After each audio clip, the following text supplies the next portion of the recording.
Bismillahirrahmanirrahim. Assalamualaikum warahmatullahi wabarakatuh.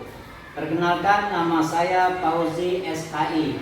Saya mengajar di Madrasah Aliyah Muhammadiyah 1 Palembang, mata pelajaran fikih, sekaligus sebagai mahasiswa PPG dalam jabatan pada Universitas Islam Negeri Sultan Toha Saifuddin Jambi tahun 2023. Saya akan melaksanakan praktek pembelajaran dengan tema Toharo. Selamat menyaksikan. Assalamualaikum warahmatullahi wabarakatuh.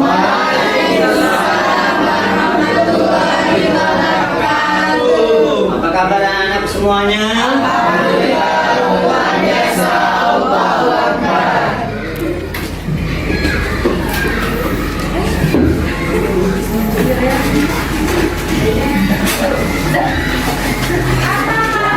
Sebelum kita belajar, lebih baiknya kita berdoa terlebih dahulu. Silakan salah satu antara kalian untuk maju ke depan. Teman-teman, sebelum kita mulai pelajaran hari ini, alangkah baiknya kita berdoa. Berdoa mulai.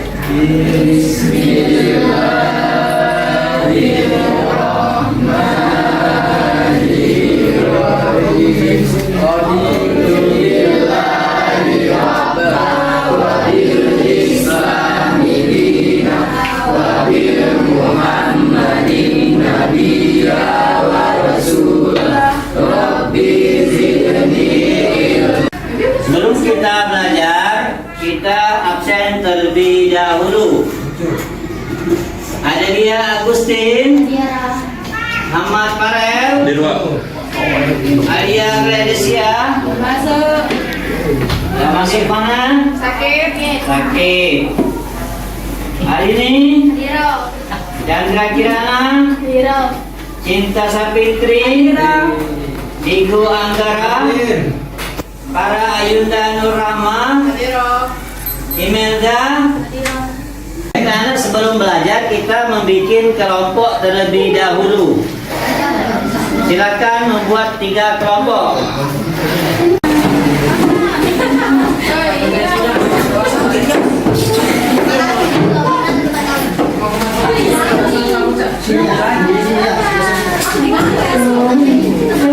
Baik, sebelum kita memulai pelajaran, kita harus mengetahui lebih dahulu tujuan pembelajaran kita pada hari ini. Yang pertama, istilah. Yang kedua, siswa mampu menyebut pembagian toharo. Yang ketiga, siswa bisa menyebutkan macam-macam taharo, baik itu dengan berwudu. Yang kedua, tayamum. Yang ketiga, mandi wajib. Yang keempat, siswa mampu menyebutkan rukun wudu. Yang kelima, siswa mampu menyebutkan tata cara berwudu. Siswa mampu menyebutkan rukun tayamum. Yang selanjutnya, siswa mampu menyebutkan tata cara tayamum. Siswa mampu menyebutkan sebab-sebab tayamum. Dan terakhir adalah siswa mampu menyebutkan tata cara mandi. Baiklah anak-anak semuanya, kemarin kita belajar tentang toharo. Yang tentang toharo ini, seperti kita amati gambar di depan, ada 3. Yang pertama adalah gambar 1 adalah tentang wudu. Yang gambar 2 Tayamum. Gambar 3 Gambar 3 adalah tentang bagaimana kita cara mandi wajib. Toharo itu artinya bersuci. Yang bersuci, yang sebagaimana yang kita pelajari kemarin, yaitu ada beberapa air yang perlu untuk bersuci, yaitu air mutlak. Siapa yang masih ingat? Air yang suci itu air apa aja? Air hujan. Air hujan. Air laut. Air laut. Air es. Air sumur. Air mata air. Ya. Yang kedua, pelajaran kemarin itu najis. Najis itu ada berapa? 3. Air kecil secara Najis, Papa. mukhafafah, terus najis, mutawasito, najis, mughalazah. Ya. Materi kita pada hari ini yaitu tentang wudhu. Bagaimana tata cara berwudhu? Tata cara berwudhu yang pertama kita harus mencuci tangan kita terlebih dahulu. Setelah mencuci tangan, kemudian berkumur-kumur, lalu mengeluarkan air itu. Lalu langkah ketiga memasukkan air ke dalam hidung, yang kemudian menghembuskannya, lalu berniat, kemudian baru memulai wudhu. Yang pertama wudhu adalah membasuh muka seperti gambar yang keempat. Yang kelima adalah membasuh kedua tangan hingga siku. Ingat, tangan kanan yang terlebih dahulu. Sampai berapa kali? Minimal 3 kali. Ya. Kemudian dilanjutkan dengan tangan kiri. Itu juga minimal 3 kali. Kemudian yang ke-9 adalah menyapu kepala, menyapu kepala sampai ke belakang, kemudian langsung ke telinga, itu. Yang ke-12, yang ke-13, yang terakhir adalah mencuci kaki. Mungkin cara berwudu ini kalian sudah paham semua bagaimana tata cara berwudu. Dan yang terakhir adalah berdoa. Apa doa wudu? Asyhadu an la ilaha illallah wahdahu la syarika lah wa asyhadu anna Muhammadan abduhu wa rasuluh. Allahumma ja'alni minat tawwabina wa ja'alni minal mutatahhirin wa ja'alni min ibadikas sholihin. Musab kepala, nah sampai telinga. Itu cara kita mengusap kepala. Kemudian yang ke-7 adalah mencuci kaki kanan sampai mata kaki sebanyak 3 kali. Kemudian kaki kiri sampai mata kaki 3 kali. Jadi semuanya itu adalah 3 kali untuk kanan dan 3 kali untuk kiri. Ini ada tata cara berwudu yang baik.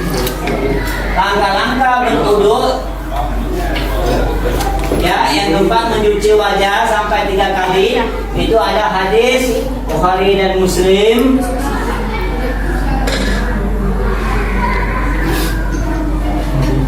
Yang kelima, mencuci tangan kanan sampai siku. Kemudian tangan kiri sampai siku 3 kali. Dan juga itu ada di hadis Bukhari dan Muslim.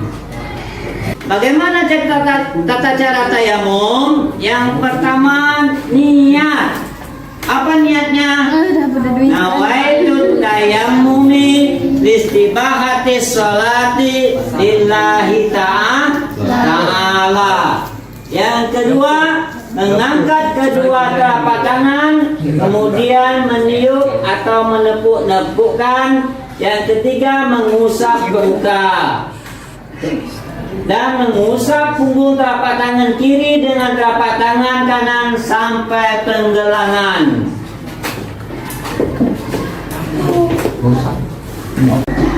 Nabi ini berikut cara kita bertayamum ketika kita dalam keadaan sakit.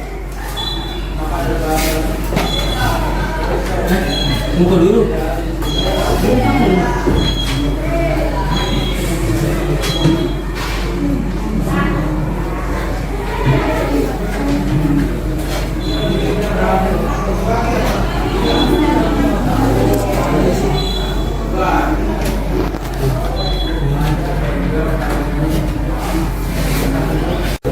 Ketika kita dalam keadaan musafir, kita harus berhenti terlebih dahulu.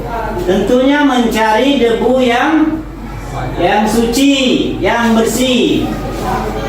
Bagaimana caranya? Silakan lihat video di depan ini.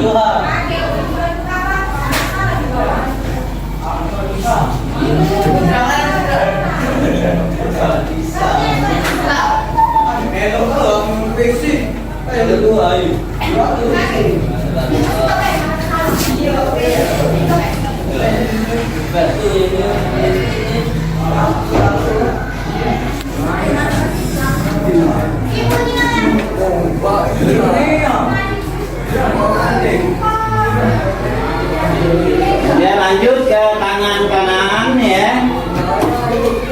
Setelah itu lanjut ke tangan kiri.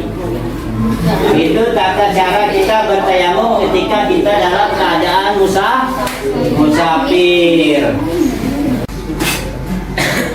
Yang ketiga, taharoh yaitu mandi wajib. Tata cara mandi wajib yang pertama adalah niat.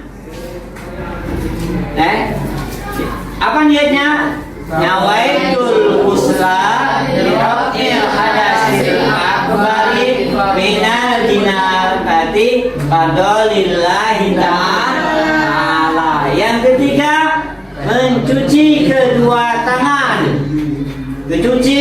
Kita cuci dulu tangan kita. Yang ketiga, membersihkan bagian tubuh yang dianggap kotor atau dalam istilah membersihkan kemaluan. Yang langkah keempat yaitu berwudu. Langkah kelima, membasuhi kepala, menyelai kepala dengan air.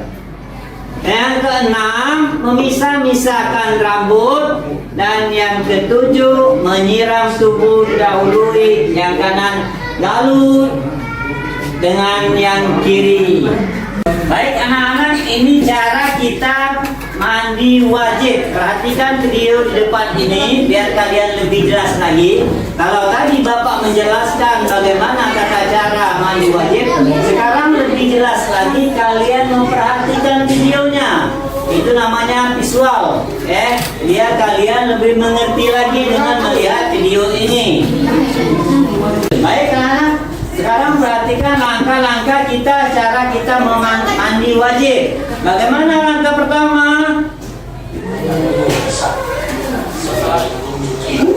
Ya, pertama mencuci kedua tangan kita sampai pergelangan, buang air tangan kanan dan tangan kiri. Kemudian cucilah parat. Apa itu parat? Parat itu ada setelah mencuci tangan, yaitu mencuci kemaluan atau tempat yang kotor. Dan yang selanjutnya adalah setelah mencuci kemaluan, langkah yang selanjutnya adalah kita berwudu. Berwudu seperti biasa.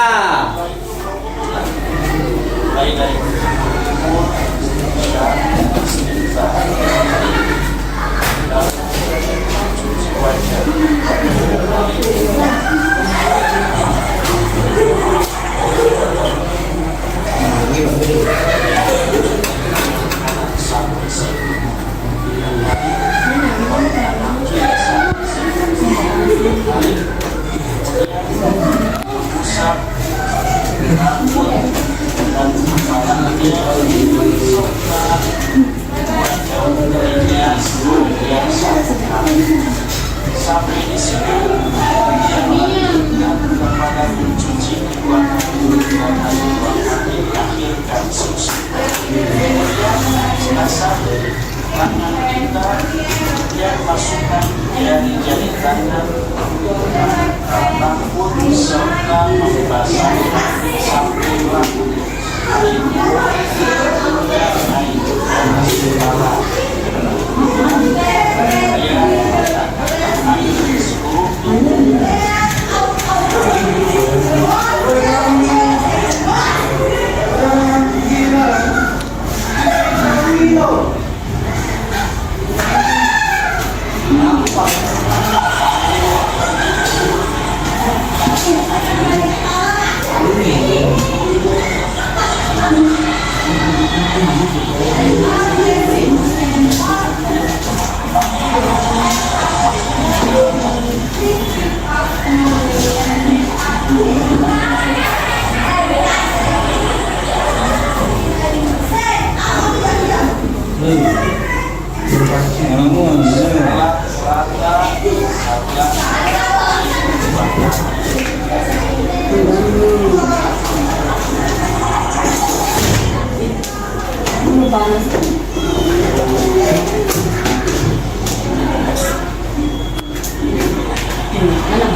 Ya, setelah mandi dianjurkan bagi para wanita untuk menggunakan kain yang telah diberi minyak wangi lalu diusapkan ke bekas darah yang ada pada kemaluannya hingga hilang baunya, meskipun wanita itu sedang berkabung tinggal kematian suaminya. Baik anak-anak, setelah kalian memperhatikan video tata cara kita berwudu, kemudian tata cara kita bertayamum dan mandi wajib, tentunya kita mengambil kesimpulan. Apa kesimpulan dari pelajaran yang kita ambil pada hari ini? Di antara fadilah wudu adalah bahwa wudu bisa mensucikan sang mutawaddo, orang yang berwudu, dari kesalahan dan dosa serta membersihkan anggota tubuh yang dibasuhinya dari kotoran-kotoran yang menempel. Yang kedua, di antara hikmah kita bertayamum apa? Yaitu di saat kita tidak menemukan air untuk bersuci atau karena keadaan yang tidak memungkinkan untuk bersentuhan dengan air, tayamum adalah untuk menyucikan air diri kita dan agar kita bersyukur dengan syariat ini. Yang ketiga, tujuan kita mandi wajib. Apa tujuan kita mandi wajib? Adalah untuk menghilangkan hadas besar yang harus dihilangkan sebelum melakukan ibadah sholat.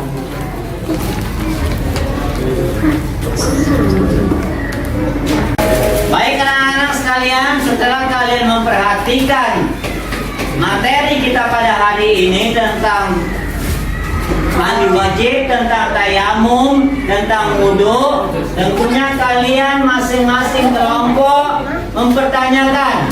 Silakan tanyakan, setiap kelompok kalian mempertanyakan kira-kira apa yang masih belum mengerti. Kami silakan.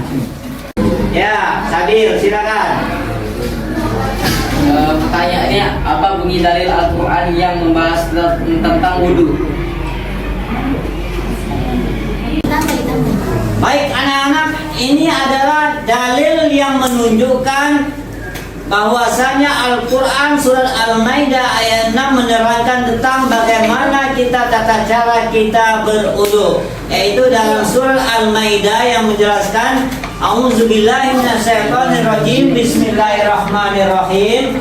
Ya ayyuhallazina amanu idza kuntum ilas sholati faghsilu wujuhakum wa aydiyakum ilal marafiq wamsahu biru'usikum wa arjulukum ilal ka'baini.